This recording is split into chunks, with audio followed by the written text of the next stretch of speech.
Allow me to give you an overview of the freedom of information, or what I like to call getting down to basics. What is the freedom of information, or fundamentals to the right to information?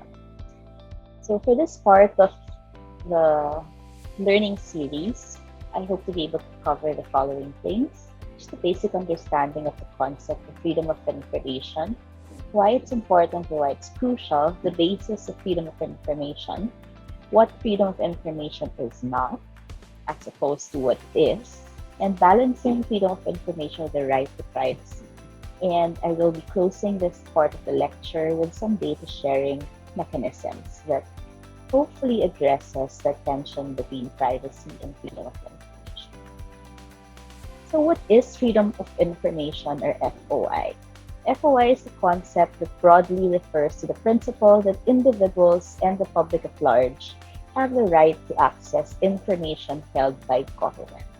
So essentially what this means and where this is anchored are the following things.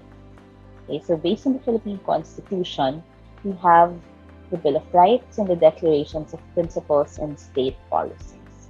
Under the Declaration of Principles and State Policy, Section 28 provides that the state should implement a policy of full public disclosure of what? Of all its transactions involving public interest. So what we're not saying that it has to be a full disclosure of everything. So it's everything that is of public interest. And it comes to the Bill of Rights, particularly Section 7, there is also an expectation that people have the right to be able to access information that's held by government. But what kind of information? Information of public concern. And this information is contained in official records, documents, papers.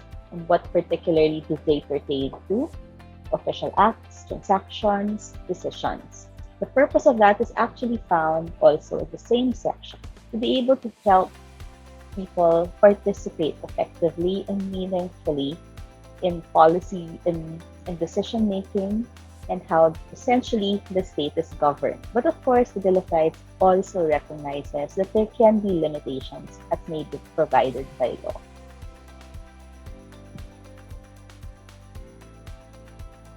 Now, the bottom line of this really, and I'd like to stress this, is the very heart of the right to information is that because essentially the Philippines is a democratic and republican state. All sovereignty resides in the people and all government authority emanates from them. By virtue of this principle of necessity, the people should know how government is run. The people should have access to that which government holds. Otherwise, the concept that sovereignty resides in the people and government authority emanates from them is meaningless. So let's break it down. Sovereignty resides in the people is, for me, the fundamental reason why we're able to expect that the right of people to information should be respected. How do we know that the people are sovereign? Because the people have the right to effective and reasonable participation in how affairs of state are run. Because the people also have the right to information when it comes to matters of social concern. And finally, because of these things and because government transactions essentially covers those of public interest, there should also be exercised a policy of full public disclosure. Now, when it comes to understanding the right to information, we access advocates always say that the general rule is that all government information, or all information held by government or in custody of government as a default, is owned by the people. And there should therefore be access by the people to this body of information. Exception will be in certain instances, and the reason for those is also because of public interest. So in a nutshell, the default should always be that the people should be able to access government, and if government refuses to divulge or allow disclosure or allow access, government should be able to prove that it is also for the public's interest that they be removed from the purview of the public. So what is the FOI, or freedom of information right, essentially for, and what exactly is it when we intend to practice that? So essentially, when we say freedom of information, this pertains to people being able to access papers of all sorts.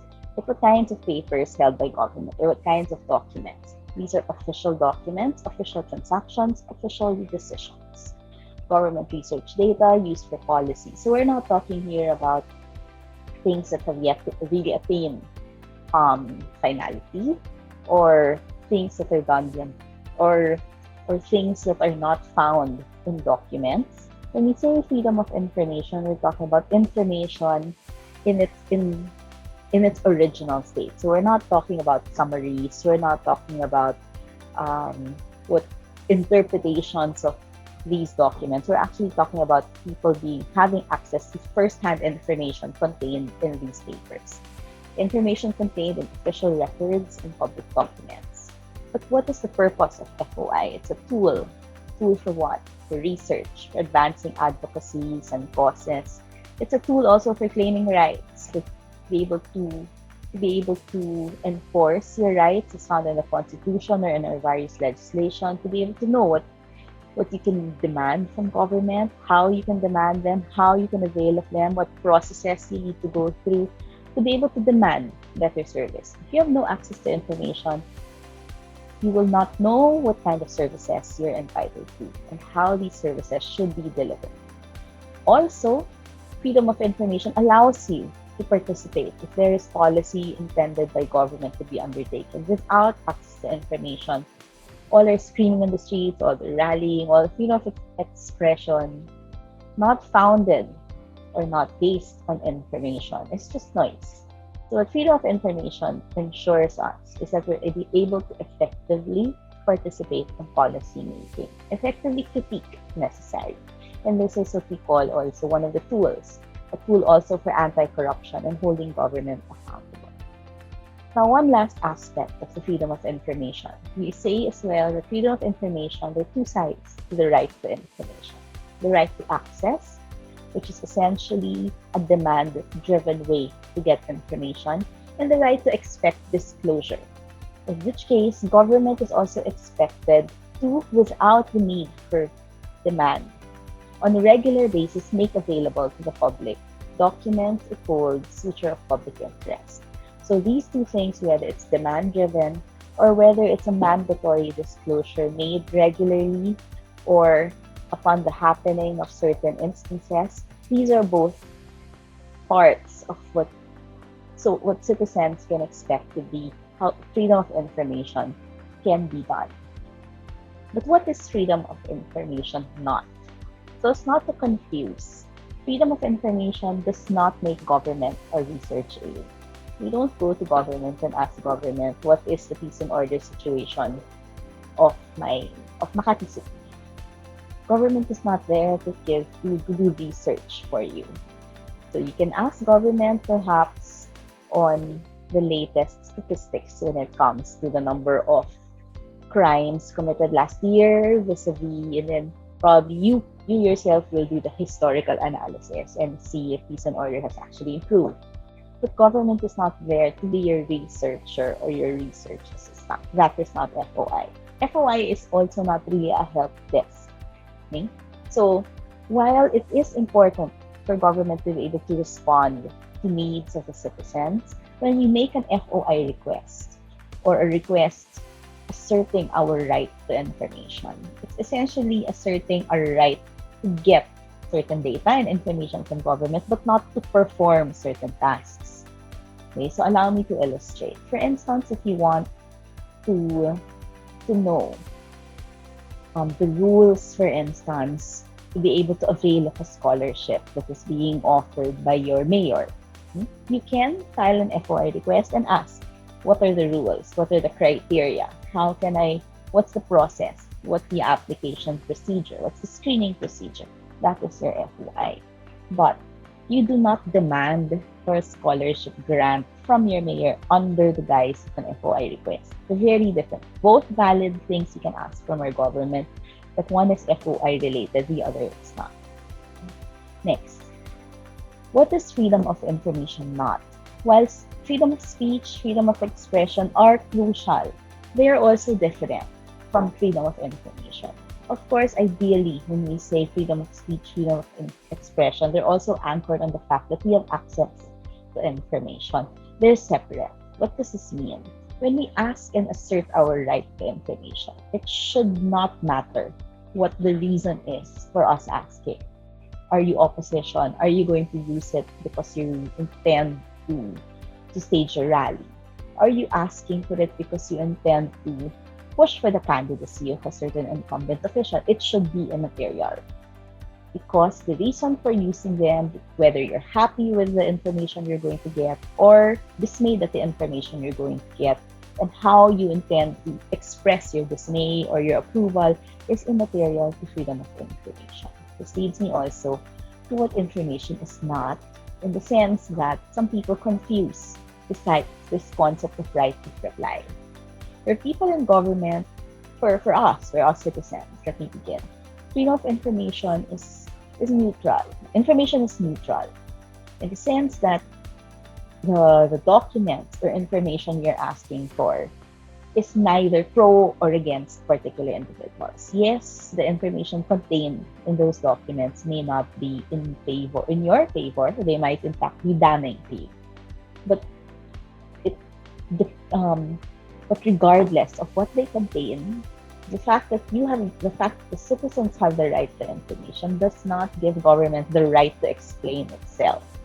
It's separate.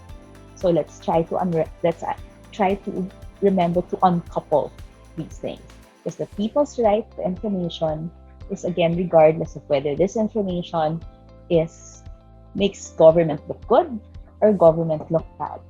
And the right of government to reply and explain itself is not dependent, or the people's right to information is not dependent on whether government is in a position to explain itself. Now, finally, what is FOI not? A lot of people or at least some people, and there are some forces in government that are still afraid of FOI, thinking that if you had the right to information, citizens will use it as a fishing expedition or witch hunting tool to find out what's wrong with government. As we explained earlier, freedom of information is much more than a tool to hold government accountable. It is not there for citizens. It is not solely there for citizens to find out what's wrong with how things are being run in government. It's more than that. So what freedom of information is not, it is not there to find the fault in government. That's probably one of the least important reasons why people assert their right to information. Now, one of the understanding what freedom of information means leads us also to the potential conflict of freedom of information with the right to privacy. Why is there a potential conflict? Because government bodies hold all sorts of information. Some of these information may contain personal information. And now, because it's personal information, we now go into the realm of privacy. Because our Constitution also protects the right of people to the right of privacy of people. How do we see this? So the Bill of Rights contains several provisions that underscores the people's right to privacy. First, everyone has the right to expect that they not be deprived of life, liberty, or property without due process of law. And encroaching upon somebody's right to privacy endangers the sanctity of life, liberty, and property without due process if the mechanisms are not in place. Also, there is a right to expect that in your homes, with your papers and your effects, the state does not just unreasonably intrude without proper procedure or in an unjustified manner. And also, Section 3 also underscores that there is also privacy of communication and correspondence unless it is permitted by lawful order or when public safety or order requires. Now, so we have these chunks of reminders found in our Bill of Rights. But juxtapose that to the earlier discussion, which says that we have a right to ask, the right to get information. But what if these information pertain to individuals' rights covered by their right to privacy? The Data Privacy Act of 2012 reminds us that when it comes to this body of information that is already personal, the individual's rights have to be protected. So does this mean, therefore, that it is irreconcilable, this potential conflict between the Bill of Rights and the right to information? We access advocates say it's not. So how do we get out of this privacy FOI pickle? We always say, and we've always and consistently maintained, that both these rights, the right to information and the right to privacy, are essential and fundamental human rights. These rights are there to hold government accountable, to ensure government is transparent. How? By having right to information, we know how government is run. By having the right to privacy, we know that government cannot unreasonably just intrude without reason, without public interest into our private affairs. Both of them provide protection to the citizens. However, what we also, now knowing these things, how do we get out of it? You remember that the right to information, the focus of the right to information, is that we are able to demand information held and kept by government, which is of public interest. Okay? So what does it mean? The focus, therefore, is, can we now demand access to personal information held by government bodies? The answer to that is it of public interest? So it's not a zero-sum game. So both these rights are important. Both these rights keep government in check. Both these rights provide some kind of protection to the citizens. How then do we resolve this? By making sure that what we are asking for, when and if it concerns personal information, the question is it of public interest? Now, the Data Privacy Act itself gives us a bit of clue to try to resolve this potential conflict between the right to information and the right to privacy. The Data Privacy Act actually says that when it comes to these types of personal information, they are not covered by data privacy. Means that when it comes to, while they may be personal information traditionally covered by the right to privacy, these particular types of personal information cannot hide behind the shroud of the Data Privacy Act. So as the enumeration goes, basically, if you read through this enumeration found in the Data Privacy Act, you will notice that these pertain to personal information of certain government officials, for instance. However, so that means that generally, when they pertain to public officers or employees, but they relate to the position and function of these individuals, they cannot say it's personal information beyond the purview of the public. When it comes to how services are performed, under a contract, yes, it might disclose personal information, but because there is public interest to find out whether that contract is being undertaken in accordance with law and for the greater public good, then personal information contained in those contracts may be disclosed.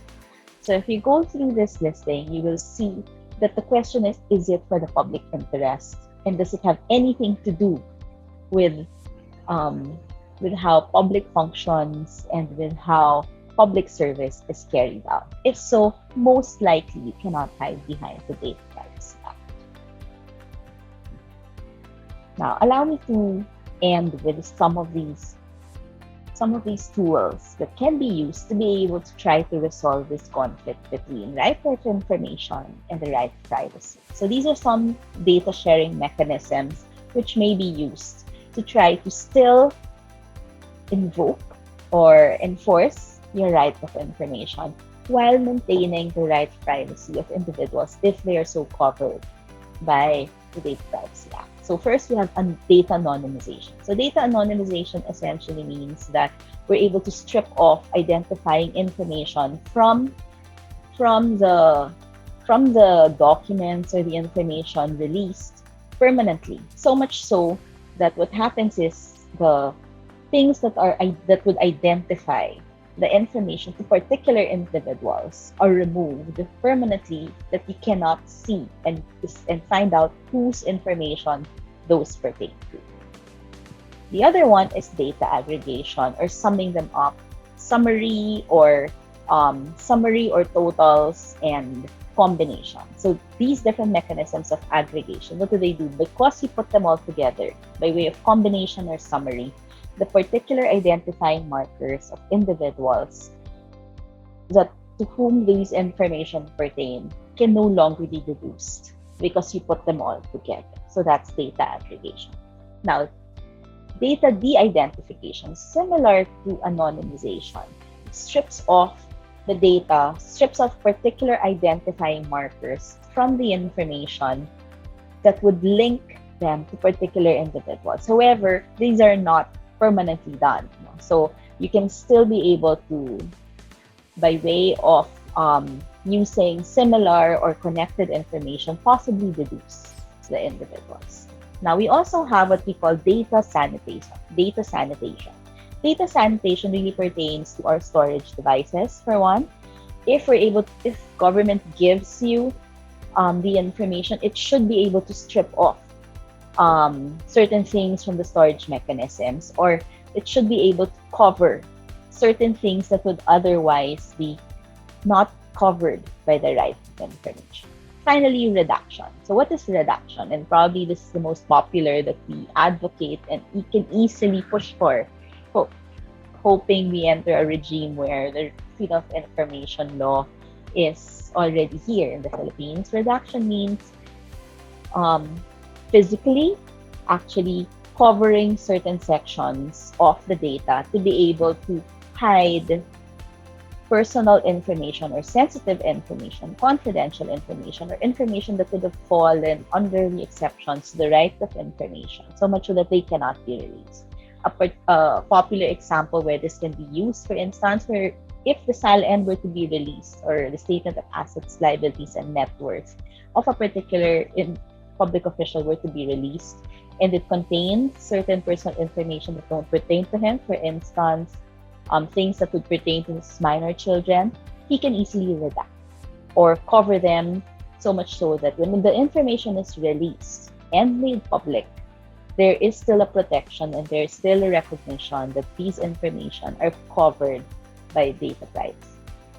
So these are just some of the data sharing mechanisms that are popular to be able to balance the right of information and the right of a person to expectation of privacy. So in a nutshell, what are we saying? The right of information founded and grounded in public interest is not automatically cancelled out by somebody invoking the right of privacy. There are mechanisms that can be put in place to be able to allow free flowing of information, open sharing of information, open access, and easy disclosure without sacrificing an individual's right to privacy.